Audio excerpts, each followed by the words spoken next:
That was so good. We had so much good stuff. Well, let's do it again, Peckham. Welcome back to another episode of Tuxedo Time. Where Chris forgets to press record and we do an entire podcast and realize we're not recording. And it is time. Second podcast edition. Oh my God. Okay, let's try this again. So today we're going to be talking about our company, Bold Creative. I think we need to switch spots so I can man the thing. Listen, you didn't tell me to record, so I didn't record. You have one job.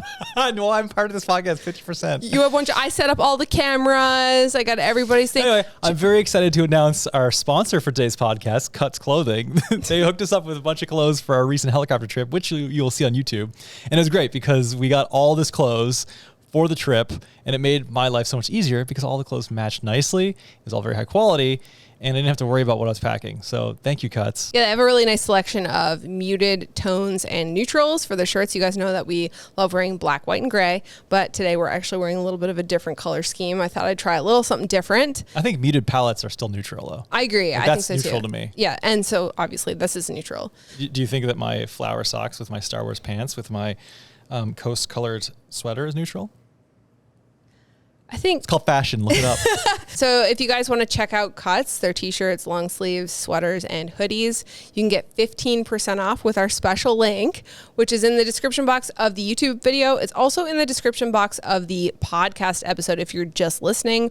And if you can't find it in either of those places, it's also on our website in our show notes, beckyandchris.com/podcast, whatever episode this is. These sponsors for our YouTube videos and our podcast really, they help us be able to produce this stuff often because it's just me making this stuff. We don't have staff. We don't have editors.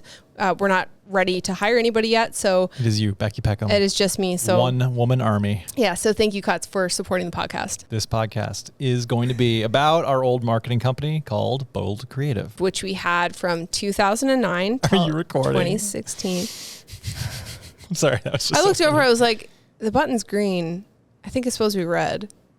You're definitely recording. You're watching the countdown? It's 2 minutes, 53 seconds. God. Put the SD card in, and it said, do you want to format? And I hit yes, and then it took forever to format, and I just forgot. And I thought, I was like, oh, I did something, and then... Maybe we need to hire a podcast producer. Whose job literally is just to come in and push the button. Clearly you can't do it. Look, I pushed all these buttons here. Listen, I was listening to the Same Brain podcast today. Yeah. And they did the same thing with their podcast with their sister. They were like, we've already recorded, we've already done this podcast. And then their sister was like, I'm not doing this again. And then just left and they had to do it at a later date. Oh my God. There almost needs, Rode needs to come out with a thing that shocks you when it sees that you're talking to the mic, but it's not recording. Kind of like the electric fence that I hit a couple of days ago and I got a shock and I was like, what is that? You hit an electric fence? Yeah. I've always wanted to pee on an electric fence ever since Ren and Stimpy. God, yeah. Don't whiz on the electric fence. Let's get back to what we're talking about. We're talking about our business. Our business, yes. Bold Creative. So, Bold Creative. Chris and I ran and owned a micro marketing agency from 2009 till 2016. 7 years. 7 years. It was called Bold Creative. It was kind of an accident. Well, I think you just set the stage on how it started. Okay, so let's set the stage. So You, a young Becki Peckham.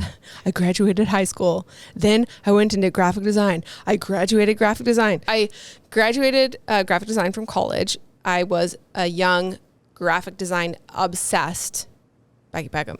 Yes. I went into my first job at a marketing company. I wanted to be a designer. I wanted to be a good designer. I wanted to be an art director. Mm-hmm. I just wanted to be the best. There you go. Yeah. Sorry. You know? Hey, happens. She was like, I must be better. But that's called masturbation, by the way. Wait, I learned what? that from therapy. Wait, what? Masturbation, when you say you must, you must be the best. Uh-huh. I failed, therefore I must prove that I can do this thing to other people. A young me, graphic design obsessed. I loved it. Very passionate about graphic design. Went to work at a marketing company for 2 years. And ultimately, that company ruined graphic design for me. We talk about burnout a lot on YouTube, creative burnout. Burnout before burnout was an established thing or a popularly talked about thing. Right. So hustle culture is a big thing now, right? Where you Gary Vee says you have to eat shit and, work really hard and you stay up all night or whatever. And that wasn't really a thing back in the day, but it kind of is what happened when I worked at the marketing company. So I was on a salary at the marketing company, and I was a pretty quick designer. I could turn around stuff pretty quickly because I trained for Skills Canada, so I had like a pretty efficient background. I was used to working under pressure in short periods of time, so I was able to turn around projects pretty quickly. So Skills Canada is a trades competition in Canada that does trades and technologies, which includes graphic design. So they have a big annual competition for high school and college levels, and Becki would do extra training through her college program in anticipation for skills. She ended up winning the provincial division of this competition 2 years in a row, and ended up going and competing nationally. So that extra training plus her actually going to nationals, she would do these mock projects, and it was all about time management, efficiency, and then getting an idea out and into a designed concept while making it all technically as perfect as possible, file types and design rules and whatever, all things that you know about. Bleeds, crop marks, cut marks. All of it, and it had to be done in 6 hours. Yes. So going into the marketing company, I was really quick. So when it came to doing final art, it came to putting together projects, I could bang them out pretty quickly. So what ended up happening was that because I was fast and because I was on salary, I ended up having to stay late a lot of times to finish projects that were going to press. So they didn't like log your hours and pay you extra. No, I was just on salary. You were just getting paid a salary. Yeah. So instead of working 9 to 5, oftentimes I worked 9 to 7 or 9 to 6, 9 to 7, 9 till 10. And even the evenings where I worked till 10 or 11, I'd ask my art director, hey, like I worked till 10 last night. Can I come in late? And I was met with the response, suck it up, Becki. We all have to come in at 9 o'clock when we work late at night. It's like, yeah, but I'm getting paid like close to minimum wage when you work out. Yeah. Yes. So that's my problem with it, is that when you're paying somebody whether they're paying on a salary or not, if you're paying somebody close to minimum wage and they are doing all these extra hours to the point where you could theoretically make effectively less than minimum wage, like that's a problem. Mm-hmm. I was tired. Like I remember going in there in the mornings after working till like 10 o'clock the previous night, doing final artwork. I was so tired. Like if any of you guys listening to this are a designer, photographer, or an editor, YouTuber, you know what it's like to sit down and edit at the computer for 8 hours. Your brain is fried by the end of it. If you can bang out a 12-hour day, like respect, because it's hard to sit there and process and work your brain like that, because it's kind of like a monotonous task. The reason why I would have to stay kind of late at these jobs, the way it works in the marketing world is when you're doing a job for a client, you do the job, and a lot of times you do these like mock-ups with stock images, low resolution photos, because you don't want to commit to paying for the stock photo if the client doesn't approve it, right? Because that's extra expense on the company for photos and images that may not get used. So we do these mock-ups with like a bunch of low-res stuff, and then we send it off to the client. If they say, yes, we like it, we approve it, then we get the approval to go and purchase the stock images. And then we have to remake the thing in a high-resolution format that's correct for whatever way it's going to be printed. So whether it's digitally or press. A lot of times we'd finish these projects and we'd be waiting for client approval, which is why we were always late. And because the client would have a deadline of, this project must go to press on this day and it must be there by the morning so they can turn it around by the next day or the day after, it was up to us, the designers, to stay late and finish the project so that the printing company could get the work first thing in the morning so it could go on press. So a lot of times we would do the work in the day or the day before, and we'd be waiting for client approval. It'd be 4:30, 5, 6 o'clock. Approval would come in. We'd order pizza in the art department and we would bang it out. We'd do the final art. And it was, like I said, it wasn't just like exporting the file in a high resolution format. It was basically rebuilding the file with like high resolution proper images. So basically kind of remaking a lot of it. And after we did that, the writer would have to proofread it and make sure that there was no spelling mistakes. And we probably had to do that once or twice. We'd print it off to make sure everything looked okay. And then it would be ready for press, and the art director might have to look at it as well. So oftentimes that took hours and hours, which is why we would be there late. Another one of the reasons why we'd have to come in the next day when we weren't allowed to sleep in was that if that project went to press, we'd have to go to the printing company and proof it before. So they'd run a copy off. We'd go and look at it, make sure that the images are right, the order is right, there's no spelling mistakes, we'd proofread it really quickly, the colors look good, and then we'd say, yes, do it, and they'd run the whole job. So we were waiting around a lot and then having to work late into the night to finish these projects because we were the ones who were eating the shit. Because if we didn't eat the shit, everything else kind of got messed up from a timeline perspective. Sacrificed your own schedule to stay for the good of everybody else. Yes. Yeah, and I get that's the life of a designer, though. Yeah, but also like early in your career, whatever you're in, whether it's graphic design or medicine or anything, there's always a level of dookie eating that you have. Dookie. Yeah, you have to eat poop. Yeah. Yeah. And I get that, but it's also like, just because it's always been this way and just because I had to do it this way, there's always that mentality, that everybody after me has to also do that because I also had to do this. But right. That's kind of a stupid way to think. Yeah. So anyway, at the marketing company, I wasn't technically allowed to be freelancing because they didn't want us to be poaching clients. So they'd have these like big clients with big budgets. Whereas like as a freelancer, like I was working with clients with smaller budgets who couldn't afford a big marketing company, who just needed like a company of one, just like yourself. Yeah, exactly. Who, had a budget for me. And me being a photographer and a designer, I could, give both services. Right. You're a one-stop shop. Yeah.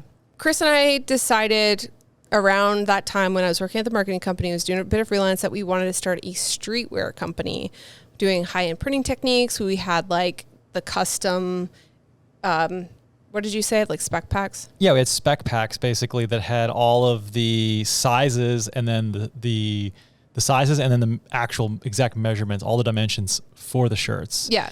And we developed those to go out to factories to get bids on who can produce these shirts for us. Right. And at the time, like we were seeing it's funny that we're working with Cuts now because at the time we really wanted to see like long line t-shirts, like longer shirts, better fitting shirts, because they weren't slender and taller. Yeah. And it's funny because Cuts are doing that now. Actually, what Cuts is doing with their long line t-shirts and their slim fits and their nice fabric and all their sewn in tags, like, and their little details, like the little X that they have at the bottom, like these are the details that we wanted to have in our shirts back in like 2009 or whatever. Mm-hmm. So after a couple of nights of, sleeping on the floor in the studio and the marketing company started to notice, they said, basically, it's us or your business. And I said, peace. And you called their bluff. I was like, they said to me, if you give up your business and start working harder here, we'll make you junior art director.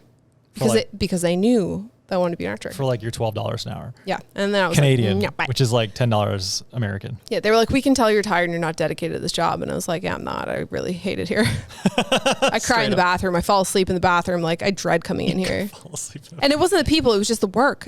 That company ruined graphic design for me. I don't feel the same way about design as I did pre-working at that company. Wow. Which is really unfortunate. Would I feel the same way if I worked at a different agency? Probably. I just don't think I was ready for the industry.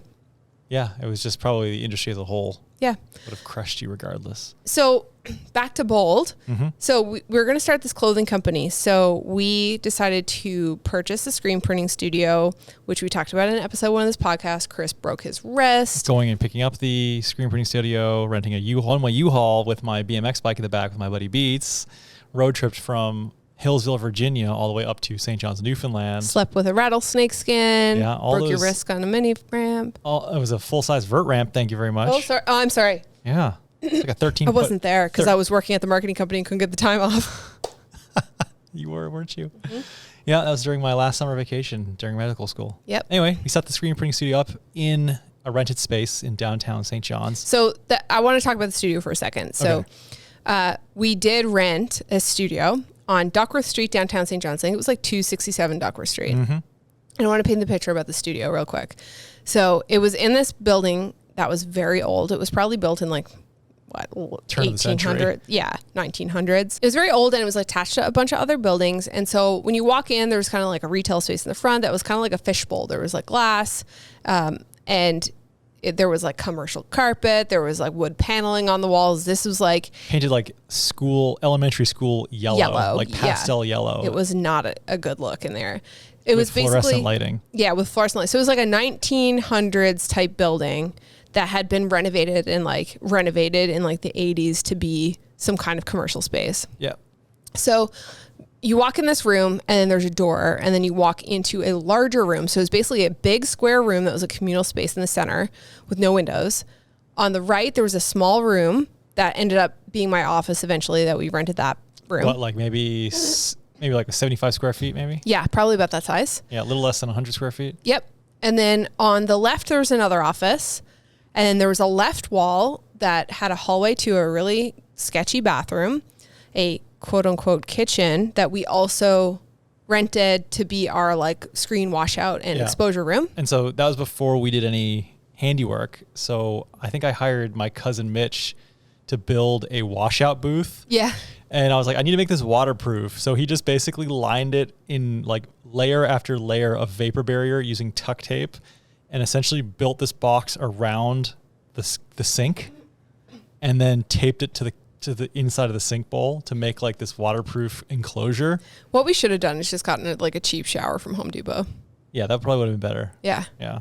So that was the kitchen. And then towards the back of the room, there was 3 rooms across the back. 2 on the left that we rented, which we tore a wall down in between. And then 1 on the right that the guy who we were subletting off of was like the guy who like was renting the full space from a bigger person. Right. He was renting from the owner, and then we would basically rent from him our portion. And the 2 rooms in the back, we had to get the wall taken down. And that was interesting because that was before we did any like handiwork. So we were looking at this situation like they gave us their blessing to take the wall down, but your dad brought up, he's like, you don't know what you're doing. So like if this is a load bearing wall, you don't know that. Like if you take this down and then it compromises the structural integrity of this building, you're on the hook for that. Yeah. And I was like, yeah, you're right. He's like, just see if the guy can provide you with somebody that you can pay to do it. So I went to the back to the guy and told him my concerns. He's like, oh yeah, I got a handyman. He can do it. So my agreement with the handyman, my gentleman's agreement, handshake agreement was, hey, I got a broken wrist. I can't do any of this work. I need you to get this to a point where I can use both of these rooms combined so we can set up the screen printing studio.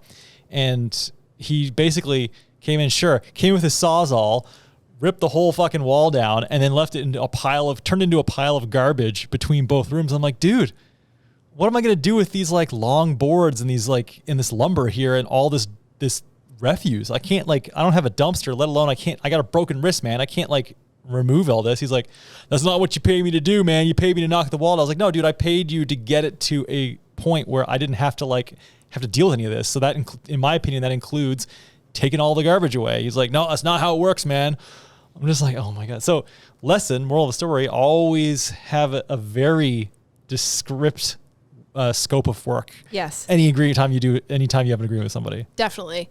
We'll talk a little bit more about that later, but that's one thing that we've learned over the number of years is to be very clear with your agreement, your deliverables, your project scope, the budget. So your poor dad had to come down and basically clean up this dude's garbage. And then he had to finish the edges because the edges literally was like a Sawzall, like a reciprocating saw hole between the 2 rooms with like all just like jagged edges and like all the insulation, that old school like shredded paper insulation, which mind you is extremely flammable. Yes. Well, that's why a lot of times when those buildings downtown, when they catch on fire, they all catch on fire. Well, they're all connected. They're all connected and they're all filled with that old insulation because that's what they used for insulation back in the day. Yeah, I'm pretty sure there's like old newspaper and like horsehair, I'm pretty sure. Yeah, I don't know, man. My dad was such a legend when we had that studio because he came down and fixed that wall. And then when we rented the office, he like laid all the laminate floor for me and like helped me out. Like he was such a great help. I think that was our first early exposure to like renovations. Yeah. And it was our first studio space that we rented. Our first space. Yeah. So this is to the point where we got before we realized that Chris wasn't recording. Yes, it was. You just scared me because I thought that you were saying I wasn't recording again. I hope not. I hope you are recording. Yes, I'm recording. Okay. So where were we? So we have the studio space. No, my mic still doesn't smell like cheese. Good. I don't know why it would. I had to check earlier if my mic smelled like cheese. Why? Well, you told me my beard smelled like cheese the other day. It did because you were eating cheese. Now I'm sensitive about it. Okay. Anyway. So screen printing studio is set up. Chris is back from Virginia. The wrist is on its way to being healed, but it's still broken. I think I have had surgery at this point. You had surgery at that point. Yeah, that's why you're in a cast.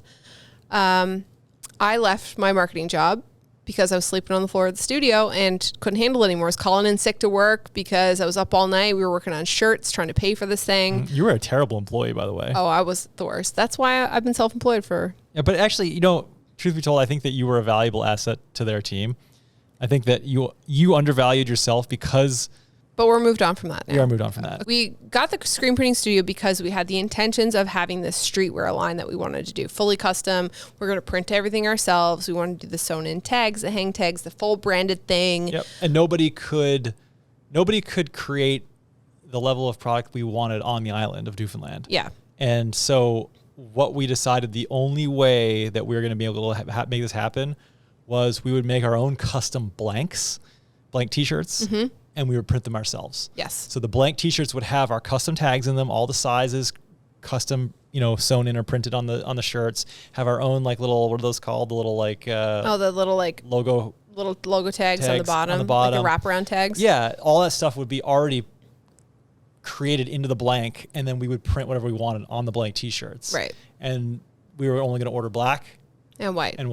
We were just going to Which is very on brand for us right now. 100%. We haven't changed. No. Except for today, we're just trying some new colors. These are still neutral. They are still neutral. So we struggled for a really long time trying to find a name for the streetwear line. We never settled on a name. We had a couple ideas. We had some branding mock-ups. Nothing felt right. Nothing was sitting with us well. No, but it's a classic case of overthinking. 100%. This was our baby, and we wanted to have the perfect thing to the point where we stalled out and never settled on something and never launched the brand. And then we just lost interest in it. Yeah.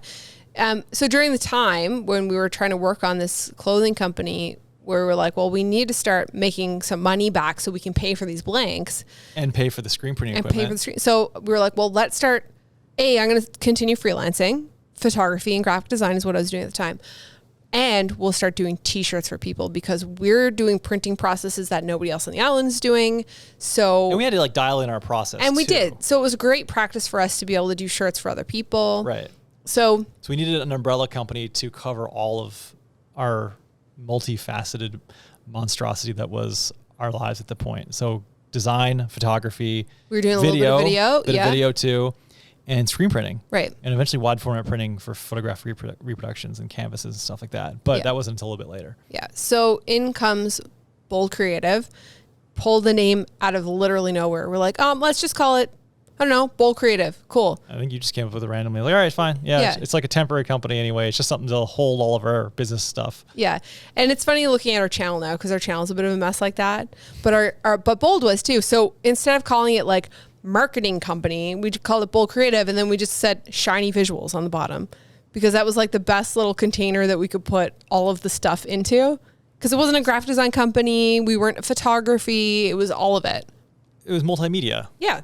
And multimedia is a terrible word for a business. So shiny visuals is what it was a bit quirky, kind of like Tuxedo time, right? Yeah, it was. Yeah. It's still on brand. Yeah. And that was also around the time where the shiny graphic motif was really in. Oh yeah, big time. With the reflection. Web 2.0. Web 2.0. What the fuck is that? I don't know. Yeah, so Bold Creative was birthed out of our vaginas. And my proverbial vagina. Your proverbial vagina. My butthole. And we started doing work for people. When we started the screen printing studio, we didn't have the office portion of it. And eventually we added the office portion. So I was working at the studio a couple of days a week, bring my laptop down. I would do photography, graphic design. We do photo shoots in the main communal area. We'd do these t-shirts for people. And then as we were kind of doing that and overthinking about this clothing company, we completely lost interest. We lost steam. And I think we burnt out because we had taken on a huge screen printing job to pay for everything. Yes. And it was a friggin' nightmare. Oh my God. All over. Yeah. Somehow we ended up with we were like, this is going to be awesome. This is a great opportunity for us to do something real cool and different. And then oh my God, so many things went wrong with that job. It was we bit off more than we could chew from a production standpoint. We were doing all over print t-shirts, multicolor all over print t-shirts, multicolor all over print hoodies. And I remember it was your birthday and the screens were ultra complex with halftones for shading, because anybody, So in order, why don't you give them a brief like rundown of the scope of the job? So in order to like, if you don't know how to, so screen printing itself is a bit of an art. And the way it works is you take this like liquid emulsion that's light sensitive and you coat a screen with it, which is basically just literally a stretched piece of silk screen over a wooden frame. And you coat it with this liquid, and it has to be like an exact thickness. So you get really good at like sort of what that feels like. It's almost like plastering. And then you let it dry. And once that's air dry, then you have screens that are like being stored in the dark because they're light sensitive now. You print off transparencies with transparent, basically like overhead transparency material, like cellulose, with a printer. It's black and white. And then you take that image and you put the image between a UV light source and the screen that's light sensitive. You're doing this in the dark, by the way. And we had a vacuum. I built this vacuum table basically to suck the screen back down onto the transparency. And then you shine a UV light through, and that'll basically expose the screen. And where the UV light hits the emulsion, it hardens it and cures it. But where the transparency, where you printed off the design, that doesn't get exposed, and then you basically get a pressure washer and spray off the screen and create this image. So you have basically holes in the emulsion that ink won't go through, but the screen is open to the mesh where the ink does go through to make the designs. So most people, when they have a screen printing studio, they have standard sizes of screens that they have. So they like, you could print off a transparency on like a normal printer, or like a printer that could do like 17 inches wide. But because we were doing specialty printing, we had screens that were 4 feet by 4 feet wide, which meant we needed a wide format printer to be able to print these transparencies. And then we also had a 54-inch wide dryer. So every element to your print size could only be as big as the smallest piece of your production line. Yeah. And we wanted to do these all over prints, which were really hot at the time. So we ended up having a massive setup. So huge platens, huge screens that were literally like 4 feet by 4 feet. Huge dryer with a 54-inch wide conveyor belt dryer, and it was in massive squeegees. Yeah, and when you're screen printing, I'm not sure if you talked about this, but the way it works is you have a platen. So there's this piece of wood that's on this arm. You spray it with a little bit of adhesive. You put the shirt on it, so like the piece of wood goes through the body of the shirt. You kind of smooth it out. You bring your screen down. You squeegee the ink on. You pull it up. You either do your second color, you flash cure, or you take it off and put it through the dryer. So one screen needs to be made for each color. And then you have to, if you do multiple colors, you have to line the colors up, which is called registration. So that's another big setup thing. Oh, I'm trying to remember all this stuff. Oh my God, I know. So with the normal t-shirt companies, right?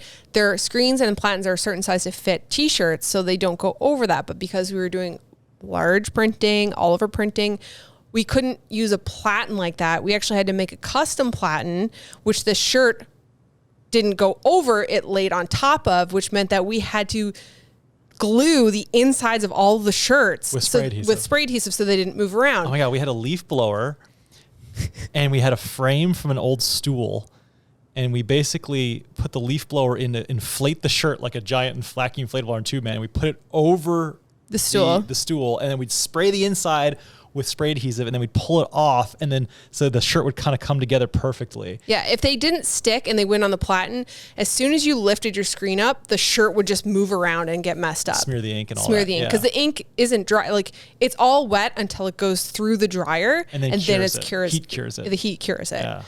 Oh God, I'm getting stressed thinking about it. And we had these like custom made all over platens that had like a foam layer on them, so that you made them. Yeah, so that like the seams of the shirt would even out and would kind of be roughly a flat surface. Yeah.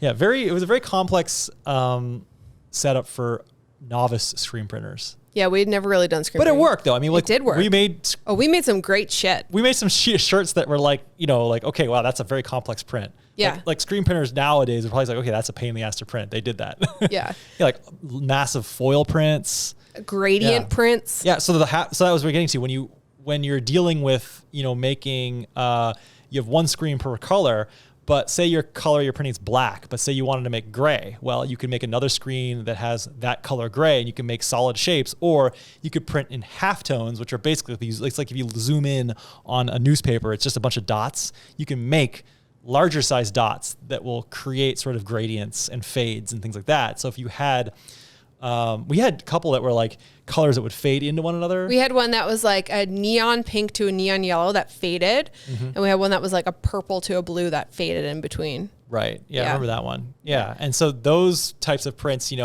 you're dealing with you have to start looking at the mesh count of the screens themselves. You have to have higher mesh counts for higher resolution for halftones. Certain strokes and typefaces, like point sizes, like you couldn't have them to be too small, or like they wouldn't wash out of the screen properly. Or if you have your halftones too small, they wouldn't expose properly because the ink on your transparency wouldn't block enough UV light, and you wouldn't get that high resolution of dots. So you had to there was a lot of troubleshooting, and every step took a lot of time. Right. So many variables. Yeah. So I think we had really delicate halftones on one of those all over prints. And I remember like blasting out the screen a number of times. I think we were also using a discharge ink. We were, yeah. And discharge inks, this is so niche. People are like, what the hell are they talking about? Discharge inks were actually, it was basically a chemical process. The ink had a chemical in it that would strip out the color of the actual garment. So you could print like with a really thin white ink on like a black garment, and normally it would look really faded and you wouldn't see the white ink with these water-based soft-handed inks. But in order to get like a soft feel that wasn't like a big plasticky graphic, like people have seen like t-shirts where they're like, oh, it's white ink on a black t-shirt. And you can feel it. It's like 3D almost. It feels like it's a sheet of plastic. That's plastisol ink. But in order to what was really hot was the soft hand water-based inks that had a really soft hand feel. And the water-based inks worked really great on light t-shirts, but on dark t-shirts, they didn't work. It's like hair color, right? Like my hair is brown. If I wanted to have light gray hair, I would have to bleach my hair to be yellow and then tone it to be white. Right. So same with this. You use special discharge inks that would have a chemical reaction with the dye in the shirt. And then when you cured it, it would bleach the shirt in where the ink was. And also it would be like, a lighter color ink. It stunk. It did. Yeah. I'm pretty sure we shaved like a decade off of our life with all the chemicals we were using. We had this thing we called the cancer gun. It was basically a mini handheld pressure washer that shot some chemical solvent. It reeked. The cancer gun. And we were like, every time we use this, we're like, oh my God, we're shaving years off our life. Because when you cure the plastisol inks, the plasticky ones, like once they're cured, they're not coming off. Yeah. Like that's the whole point. You cure them so they don't come off in the wash. So if something happened where we got a little bit of ink on a shirt and it went through the dryer and we took it off and oh God, here's a smudge, then we'd use the cancer gun just to blast it off. It worked really well. It worked great, which is like, what was in that chemical? I don't remember. It was, we had like a venting system that we built. Surely wouldn't have been legal in California. Oh, absolutely not. Anyway, about that, like that also brings up the next thing. It's like our costs of goods was massive. Like our material costs are massive. Like the profit on a job, usually people like in most industries, I feel like it's like every step should make like 100% markup. Yeah. We're making not. Like screen printing is different. It's difficult because you're not making 100% markup. So if you messed a job up and had like the order just completely wrong and had to redo something, you had to eat the cost of all the material for the shirts. Yeah. Your cost of, it's not like it's a wash where I have to redo the job and it's like, okay, 50% went to the cost of goods and 50% is my profit. I'm redoing it, so I'll eat my profit, but I'm going to break even. No. If you had to reorder shirts, your margin was only like maybe like 15, 20% max. Yeah. Because you have to think like if you are coming to us and you're ordering t-shirts and you want to sell those t-shirts for $25, you're not going to pay $20 to have your shirts printed. You're going to pay probably $10. You're going to want to pay $12.50 max for your shirts, so you can double the price. And everybody wanted American Apparel shirts, which were more expensive. American Apparel blanks, I think, were like $7.50, $8 a pop. Yeah, so compared to Gildan, which were like between $2 and $4 a pop. Right. So now all of a sudden, it's like you've got an $8 just for the shirt. And now you've got you're spending money on a $4 print job is your maximum you're going to spend. Yeah. And if you messed up one of those American Apparel shirts. And you also only wanted to do like 20 of them. So it's like all this setup that gets divided over fewer shirts. So it was hard to make a lot of money. Yeah. You weren't going to get rich screen printing basically. No. And so obviously like we were paying for our costs. We were paying for our blanks up front. We were paying for rent for the studio. And we weren't making money to pay for this clothing company that we wanted to have, but also like we couldn't afford to hire anybody to help us. So we were doing all of this like on top of other freelance gigs. You were in school. Well, I set up all this during the summer between medical school. So it was easy for me to dedicate all my time to it. And I figured out the process pretty quickly. You were really good at it. And it was just all like, I mean, and for somebody like me, like I'm very science. So like it was always, okay, here's the process. One variable change at a time. Okay, that didn't work. And figure out each step in a sort of a logical stepwise fashion. Right. And eventually we had a process that worked, and it worked well. But I remember like it was that one job that killed us on your birthday, July 4th. Yeah. So the job was for this trades company who were doing this like big event, and they had a big budget. So it was actually a promotional endeavor from the Newfoundland government. I feel like it was like government funded somehow. It was somehow affiliated with the government, and they basically had this massive budget to promote the trades. So they had this like thing where they're going to throw this big festival, have free swag before it was swag. And they wanted the guy who was like in is like, I got this much money to spend. What can I get? I'm like, all right, we'll do all over print hoodies, all over print t-shirts. We'll do all the craziest stuff. And he's like, all right, let's double the order. Let's do this. And I was like, holy shit. And I remember I was like, I think the order was like 1,500 or something. The order, like 1,500 shirts. Whatever. I remember looking at the order. I think it was for like, the budget was like 40 or 50 grand. Yeah. And I was like, oh my God, let's do it. And I was like, this is awesome. And we're going to like do the craziest printing. And oh my God. It was a fucking nightmare. We had these like 4 foot wide by 4 foot wide screens. And they just kept failing. All over multicolored discharge gradient prints with halftones. And it was we had so much like time between, and we were also with water-based ink. So you always had to spray the screen to keep it wet, because like plastic ink just never dries. You could leave it out for a week and you could just keep pushing ink, whereas water-based ink would crust into the screen and block the screen. Yeah, so you had to keep spraying it to keep it moist. Yeah, and discharged ink would eat the emulsion. Yeah. So between all of us trying to get this one run done of just this one hoodie of the entire product line, it was like I remember when the halftone screen started falling apart. Halfway through the job. It wasn't even halfway through. I think we had like 10 of them done because we had so much troubleshooting up until the point of getting everything lined up and stuff properly. And finally, we got so the many screen blanks. up. We got the screen up. We had everything registered. We had the ink in place. We had our first ones coming off the conveyor dryer. The prints were looking pristine. Yeah, they were white and blue on black. Yeah, and then the screen just started like the emulsion just fell apart, and it was like their design just disappeared. And I was like, oh my God. Oh my God. I think you just like, you slumped over, collapsed on the ground and started crying. I was missing my birthday dinner. Right. I was bawling and I was like, this is the worst ever. And it's not like you can just go and print off a new screen. This was you had to wait for that shit to dry. And it was 24 hours. We had limited big screens too. Yes. And I think we were using all of them for this one job. We were. Because it was multiple colors. And we were on a deadline. Yes. So then I had to go mix more emulsion, had to coat the screen, had to put it in the darkroom, had to let it dry. We had to put the dehumidifier in there to try to like accelerate the color. Yeah. And then I had to reshoot the screen on the UV table. And then I had to repressure wash it. Then you had to let that dry.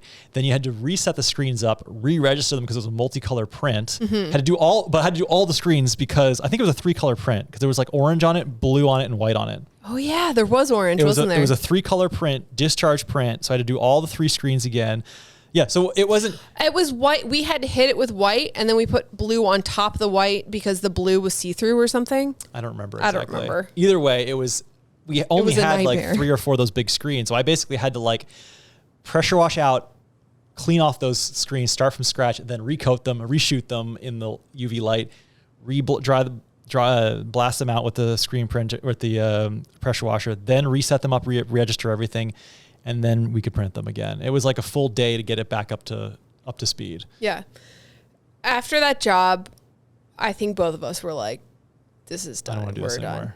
And there were a number, like this was over a couple of years, and we had done a couple of like lines for Bold Creative, like shirt lines for Bold Creative, where we sold a bunch and then we didn't sell a lot, and we were experimenting with Bold shirts though for me were the most fun. Yeah, because we could do small runs of whatever we wanted. Right. Like it was a real labor of love. Yes. It was like I didn't worry about like how much time I was putting into like setting everything up for our own shirts. Dude, it's exactly like YouTube. I love making videos for ourselves, but I don't like making videos for other people. I think we liked screen printing for ourselves, but we didn't like screen printing for other people. Yeah, it was like any sort of medium where you create something. And for me, like whether it was be like drawings when I used to draw on like my sketchbook. I used to do a lot of stuff like Prismacolor, and I loved, like creating art is like, conventional art is like a little bit of a grind. Yeah. And it wasn't necessarily like, I didn't really find it, like it was therapeutic in a way, like blending the colors with they were very creamy colored pencils, but it was like the finished product of being able to step back and look at something and be like, I love that. It's like, I created this. Yeah. And that feeling for me has always been stuff like, whether it was BMX videos or whether it's like making like helicopter videos now, like, or like aerial imagery. That's just, to me, is just beautiful. Yeah. Or it was making screen printing shirts, and seeing something from concept to design to like something coming off of a conveyor dry and ready to like wear. Yeah. Like for me, that was it. Right. Yeah. That's something that I loved about it too, was that like we would design these shirts and it wouldn't just be a print. We would like re-tag them. We'd cut the tags off. We'd print our own tags. Then we'd put the hang tags on ourselves, and everything was like branded out and designed. And then like our friends would be wearing our shirts. And like at the time we were breakdancing, and like the B-boys would wear our shirts, you know what I mean? And so, and we were doing the shirts for the B-boy crew as well. So we had this little community going, and it was just a really great time. Like we kind of like helped them with their event and sponsored their event. And it was just this really cool thing. Like they'd come and hang out at the studio all the time. And the studio became this place where we just kind of all like converged, congregated. Yeah. It was in the middle of downtown. So we'd be shooting, promotional videos for this B-boy competition, and we would just meet at the studio. Right. Like so while that part of Bold, and that was only the first 2 or 3 years of Bold, while that part of Bold Creative was very stressful and we were kind of figuring out what we wanted to do and what we didn't want to do, there's also a lot of cool and fun community things involved with that, in terms of like friends dropping by the studio and wearing your stuff. And yeah, I mean, there's always sort of two sides to things. Yeah. And you're always going to look back with rose-colored sunglasses, remember the good times too. Yeah, I'm going to tell you about a bad time that happened. Huh. Do you remember when... I remember a lot of times. We were pressure washing the screens and it leaked into the bar downstairs, and the guy came up and fucking reamed you a new one? He was so mad. He was so mad. He was like this, like... He was like your quintessential audio dude. Yeah. But he was the bar manager. So we were like... our studio was on top of a bar. Right. Downtown. Yeah, and they'd always have like these like rock shows. Oh, that was another thing. We'd be there at like 11, 12 o'clock at night trying to get a job done, and there'd be like an insane punk rock show down the basement, and everything would be like so shaking loud and shaking. It was so stressful and annoying. And by like 3 o'clock, they'd be finally done, and we'd be so cranky in time. We're like, oh, finally. And like, I remember it happened at least twice. We were doing a job, and it was like the vapor barrier washout booth that was supposed to be waterproof ended up busted leaking. Open. Yeah. And then like, of course the water goes down and through the floor, and the floor is like probably a suboptimal subfloor with a thin layer of crappy concrete right into open rafters below. And just water's just dripping through the boards. And this dude comes up, big fucking guy comes up, shut it down. What's going on up here? It's leaking. You can't do this. I'm just like, he owned the space. Yeah, he must be the owner. He was the owner. Yeah, I'd be pissed if some punk kid was doing a screen printing operation. I was just like, I don't want to deal with this right now. But one other time, the upstairs tent, because this is like a multi-floor building, somebody's washer busted open and broke. Oh yeah. And water started pouring into the studio all the way through in and down into the bar. And he came up, boom, boom, boom. And he started, what the fuck is going on? And we were like, it's not us this time. Just like, not me, buddy. Us. Oh my God. Take your misdirected rage elsewhere, Take it upstairs, dude. Yeah. Well, he was like primed already because it happened once, right? Yeah, but it wasn't us. I forgot about that. Remember that? Yeah. Oh God, there's so many stressful times. Okay, so that was the first 1/3 of Bold Creative. And we're at 48 minutes, so we should clue this up. Okay, after we realized that this was too stressful, we didn't want to do screen printing anymore. We overthought too much about the clothing company. And we didn't really have time for it anymore, right? We didn't. Like, we were over it. Yeah, I was like, you know what? Our goals had changed. But I don't really want to do the streetwear company anymore. It's been like over a year and a bit now. And I'm just like, you know what? You were getting into menswear. And yeah. And also like, because at the time I was going through medical school, right? Yeah. So like I didn't have time to dedicate to this anymore. I no longer had summers off because I was now into like the clinical part of my rotations where it's like, okay, no more summers off. Yeah. And we were getting ready to buy a house and move out of our parents' house. Yeah. And I was going to start residency shortly. So it was like, you know what? And then I was like getting more into suits because I had to buy a suit for residency. I got obsessed with like how suits are supposed to fit. and then it became like a whole menswear thing, not like streetwear. Yeah. And we kind of just phased out of it, which was okay. Yeah. It just wasn't meant to be. So we sold the screen printing studio. Yeah.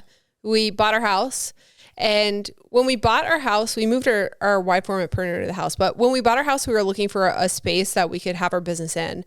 Because here's the thing about having a studio, and we see this on the internet all the time. The big goal is to have a studio, right? You're a YouTuber, you're working out of your basement. Oh, you see this on the internet, you mean? You see it on the internet. The big goal is to have a big studio, like the big YouTubers, right?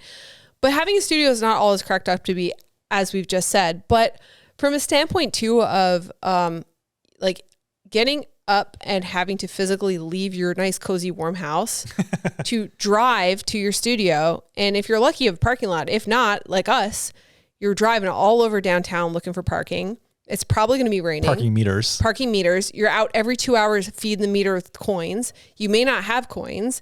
And then...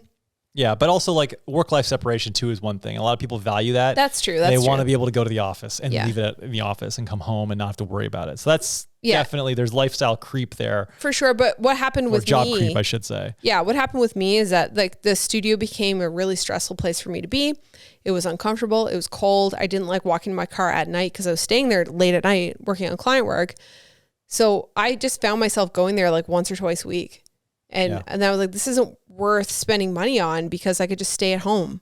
Mm-hmm. So when we looked for a house, we were looking for a place that had space that we could have an office, we could have a basement studio, we could have a room where our wide format printer would be. And we lucked out in finding something that was actually perfect. And when you have in Canada, when you have a business in your house, like we were able to... You still can do that here. We were able to claim, it on our tax return. Yeah, like you've got a basement you dedicated to a photo studio. You've got a room you dedicated to production, like with the wide format printer and all that, and other sort of hands-on production of things. And all of that square footage wise is tax deductible. Well, you can write it off on your tax returns as home use for business, right? Like a home office. Yeah. So that's something to think about if you guys listening are, starting a business. Yeah, you're already paying for the space. If you're not using it all for personal, then you might as well use it for business. Try to save some on your taxes. Definitely. When we moved into the house, Bold became basically a micro marketing company. We got rid of the production side. We were still doing some wide format photographic printing, selling some of our own prints. And also we filled our house with our own art. We did. Yeah. Whether it be canvases or, paper prints, we were basically able to print off any size custom artwork since we were shooting it all ourselves as well. Right. The majority of our business was actually real estate photography and some graphic design work. And I was lucky that I was able to offer these two services side by side. So if I had an idea for a branding thing, like I could shoot it as well. So a lot of my clients were clients who needed photography and graphic design services, which worked out really well. I had a couple of really amazing, loyal clients that stuck with me the entire time that I'll be grateful for forever because it was such a great experience to work with these clients. Yeah. And people always talk about like nightmare clients, but like you always can think about the clients that were the opposite. Yeah. Yeah. Oh, I've had some dreams to work with. I've had some nightmare clients and I've learned a lot from those clients. When you have experiences with nightmare clients, you learn the red flags. You learn the red flags so that when another client comes along, you can read them and either fire them or not work with them. Before do not engage. Exactly. But I was lucky enough to have a number of really amazing clients. That definitely outweighs, the bad stuff. Yeah. And Bold at this point was basically essentially just you at this point. It was me. I was in residency here now. I had kind of checked out from that side of our partnership. Yeah, we weren't doing as much video work anymore because that was basically like when we did video work, it was you doing that. And I was just second shooter. You were doing the editing and everything. Yeah. So Bold at this point, you were basically full-time Dr. Dude doing Instagram fashion on the side. We had our blog and then it was basically just me doing photography and design. I was doing working out of the house. Every now and then I would hire. So I didn't have any staff. It was just me. But every now and then I would bring on another freelancer to work on a project, whether it was a writer or a creative director or another video producer or editor, depending on the project. So I had a couple of go-to people that I could call depending on the job, whether I was going to... You had a network of people who were reliable. Absolutely, I did. And I think that was honestly the best way to go. Instead of building a company where I had employees that I was responsible for their salaries, it was a lot easier to work on a job by job basis with other freelancers. I worked with a programmer, like a coder web guy for a long time as well. I think though you hit a ceiling that a lot of entrepreneurs hit, where you reach max capacity of what you can do. Yeah. But you also have to look at, what kind of capacity do you want to have when you're, not just you, but anybody who's working in a creative field? It's like, what kind of capacity do you want to have? Do you want to have an owner that takes on more risk, but you have more reward potentially? Mm-hmm. Or do you want to take on less risk, go with an established company that's already out there and get paid a wage that's theoretically more guaranteed than if you own the company? Or but it's less, right? And like when you're working with freelancers, everybody's running their own small little micro business. Right. So everybody wants this big cut as they can. Whereas if you take the jump and start hiring people who just want to come in 9 to 5 and just clock a paycheck, that's, I think, how you really expand. And when people start, when you start making money from employees, I think that's how you really can maximize, if making money is your goal, right? But that obviously you just wanted to do the work you wanted to do, and it's fine. Yeah. I never got to the point, I was busy during our last couple of years of Bold, but I never got to the point where I was busy and making enough money to hire somebody full time. Right. It was actually better off for me to just do freelance and budget it in per project basis. Mm-hmm. And I think you carved out a niche that was sought after in like small circles. People knew your work, they valued your work, and they respected your work, and they'd pay you the wage you commanded. Yeah. And there was not a lot of nickel and dime. The only people that nickel and dimed you were the people who didn't really know you. Yes. And didn't really they probably got your name contact from one of your other clients, but they didn't trust you implicitly like your core clients did. And therefore they were kind of just like always trying to like nickel and dime you. And you're like, you know what? I don't have to take your work. Yeah. I'm going to go with the clients I know pay the bills. It only took that one time, you getting burned and not getting paid that one time. Yeah. From a random client who hired you for like a video project. Yeah. And you ended up paying your subcontractors with the deposit. Yeah. So I want to talk about this for a second, because I think it's a good example of like when you're the lead on a project and you're working with other people. This woman hired me to shoot a video project for her. And we had multiple meetings. We discussed budget. We discussed breakdown of budget, when we were going to get paid, how much we were going to get paid.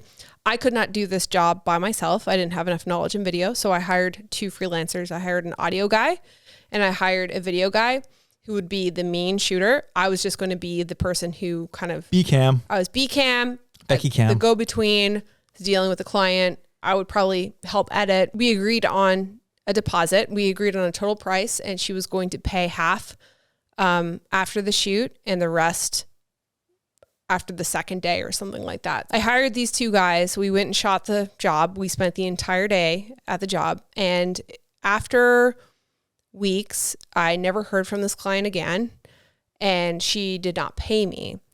And I owed these 2 freelancers money, because obviously it was my time. And if somebody doesn't pay me and it's just me, okay, like that really sucks. And that's not a situation I want to be in, but that's a loss I take. And that's a risk I take when you work with people. And I don't think we had a contract like signed. We had like emails back and forth, but we didn't have like an official agreement. So always get an official agreement. But if you chose to take her to small claims court, they would look, if you have that in writing, a paper trail of the agreement, that's the intent, right? Right. Like the intent was to pay you this much, and it's all clearly laid out. So that would have been fine. Yeah. Well, we were living in Vancouver at this point, because the job you already moved. Yeah, I'd right moved. Before we moved. So after harassing this woman for 6 months to pay half, she finally paid me. And half. The half that she paid me was enough to cover my 2 freelancers, and I would make $0. The ones you hired. The ones I hired. Yeah, because you hired them, and therefore they're looking to you to get paid, not looking to her to get paid. Exactly. So I took a loss and I paid my freelancers. Yeah, and that's a risk you take as a business owner. Yeah. People always think, oh, as a business owner, you're making money off the backs of your employees and you're taking advantage, blah, blah. It's like there's high risk, high reward. That's higher risk demands higher compensation. Otherwise, everybody would do it and get paid handsomely. Yeah. But not everyone's going to do that, right? Right. So in that instance, you put yourself out there. You were hoping to make money off of it, and you got burned. Yep. But that's it, right? When I take jobs like that and hire people and something like that happens, I always think about if it was me in the situation, if I got hired by somebody and that person didn't get paid, how would I feel if I didn't get paid about the whole situation? And I would want to be getting paid. It's not the risk that I took with the client. If you're hiring me, you pay me. If you don't get paid, you pay me. Yeah. And that's the stance I took with these guys. They're not taking on, why are they taking on your business risk? Exactly. It's your business risk. I think that even if she had not paid me the deposit, I would have still paid them out of my pocket. Yeah. Because that's the right thing to do. It is true. When you hire somebody. So before we end the podcast, I want to talk about a couple of things that we've learned from the business that have transferred over to doing YouTube full time and working with brands and dealing with clients, because it's a similar kind of role when you're a freelancer dealing with clients. Clients are coming to you to hire you to do work for them for their business, to help promote their business, not from your standpoint, but you're creating things for them to use for promotion. Whereas brands on YouTube or podcast are coming to you to help promote their brand through your platform. Right. But here's the difference though, is that when a client comes to you as a creative, not as a person on like a creator, but a creative, like as a designer, a photographer, a video person, like a freelance person, they're coming to you for you to assist bringing their creative vision to life. Correct. Yeah. Whereas what the difference and the subtle difference, but major difference for when brands come to creators, is that they're coming to you now to create your vision with a spin on to sell their product to your audience. Yeah. And that's where the difference is. And it changes the dynamic entirely. 100%. It is so much different. Better. Definitely. Because there's already you're hoping at the point when you're working with a brand that a brand wants to work with you because they've seen your work and they like what you do.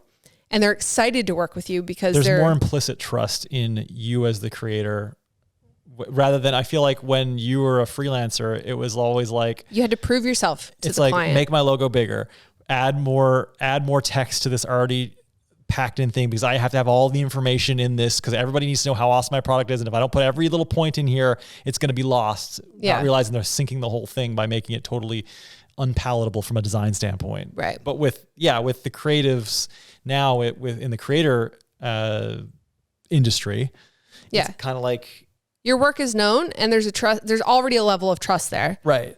They trust what you're going to do because they know that you know how to connect with your audience the best. Exactly. But I do want to talk about a couple of things that we've learned that kind of do cross over. So we mentioned this earlier, but getting things or writing contracts. Something that I've learned going through being a freelancer that I didn't always do, but I definitely always do now, is have a contract or some kind of agreement in place that very clearly outlines the deliverables, payment schedule, how much you're going to get paid, the scope of the project, because there's a thing called scope creep where you're working on a project and then suddenly there's more revisions than were expected or more things that need to be done, or like suddenly they need an extra thing, but now there's a deadline. So you kind of do it really quickly, but you haven't had time to discuss, you tell them how much it's going to cost, but there's no real agreement there. And then it gets really cloudy. So communication is the main issue. So communication. So for me now, when I freelance or when I work with a brand, it's very important for me to outline every deliverable, every deadline, when a project is going to go live, when they're going to get to see it for approval, how much we're getting paid, who owns what. That's a big one too. Who owns the content. Yes, definitely. And I as a creator, we always think it's better for us to own content, because you never know when that content might be repackaged for, or might be of value some other way. Yes. Like I always think of the example, like you're out shooting, you get hired to create content for somebody or a brand, and you're out shooting something, and all of a sudden, like, you might have a bear like ride down the street on a bicycle and be like, yeah, get the best wow, image of your life. that's a bear. And then it could be like, that's like a viral video right there. But like now Coca-Cola owns it because they hired you to do it. You know, so I think it's very important to own your own content that you create. Definitely. So it's and really have them pay for a license essentially. Yes, exactly. So we always grant a license to use and share. But we make that clear in the contract or in the agreement, just, hey, we own this. And if a client or a brand wants to own the rights outright, then that costs a lot. Yeah. And that's standard. That is standard. If you're working on a project for a client or even for a brand, it's probably not a bad idea to outline how many revisions are included in your rate. Because I have worked with some clients in the past where I didn't specifically say there are 2 revisions included with this rate. And we have gone on to revision 12, revision 13, and now this is getting expensive. And now I'm telling you, you've eaten into your profits already. Yeah, you're working for free basically at that point. I had one project that went into like revision 13, and I had to revise the quote 3 times and just say like, just so you know, if you want this changed, this is going to cost X amount of dollars. And every time you have a change, it's going to be this amount. And it went up and up to like 10 grand. And then they feel like you're taking advantage of them because they feel like they should have infinite revisions because your original contract didn't specify it. Exactly. And you feel like they're taking advantage of you. Because at this point I'm making $2 an hour because I've been working so hard at it. Your hourly rate asymptotically approaches 0 as you are diluting your finite pay with infinite numbers of hours. Yeah. So I think the moral of this is that communication is key. Outline everything ahead of time, including and not limited to your deliverables, the project scope, the budget, when you're going to get paid, how you're going to get paid, in what currency you're going to get paid. And then something I like to do, I did this with all my clients when I had the marketing company. I do this with all the brands I work with now, is if timeline allows, I like to create a work back schedule. And what that looks like is if we have a project, say Chris comes to me and says, I want you to make a YouTube video for me about my flower socks. I want you to make a YouTube video about me and my flower socks. So I'll say, okay, like we'll have a discussion about those flower socks. This is my rate. You say, yes, cool. Contract is signed. I own the content. This is my rate. You're going to pay my rate. You're going to pay it within 30 days. Now I go back to the drawing board and say, okay, like this is the date where we've agreed upon to launch this video. This is my work back schedule. So on this date, the video goes live. On this date, you're going to get the video to look at, a proof of the video for approval, probably a week before. On this date, you're going to receive a outline of what this video is going to be for approval. And on this date, we're going to have a meeting or whatever. And sometimes it's not as extensive as that. Sometimes it's just like, this is the go live date. This is the date you're going to get for approval.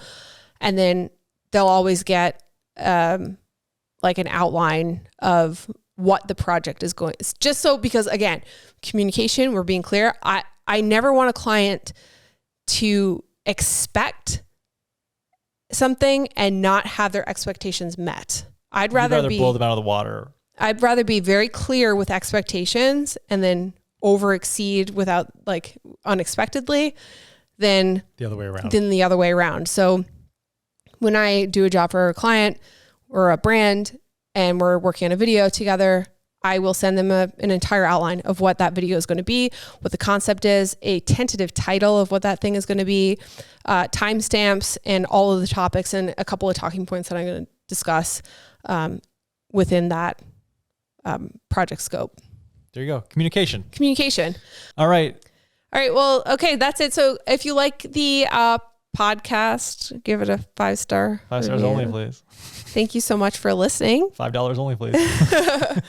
And I hope you guys enjoyed this episode of Tuxedo Time where we discussed our company, Bold Creative. I don't even know if we talked about it all, but there it is. A couple of stories, some experiences, and how that kind of set us up for doing what we do now.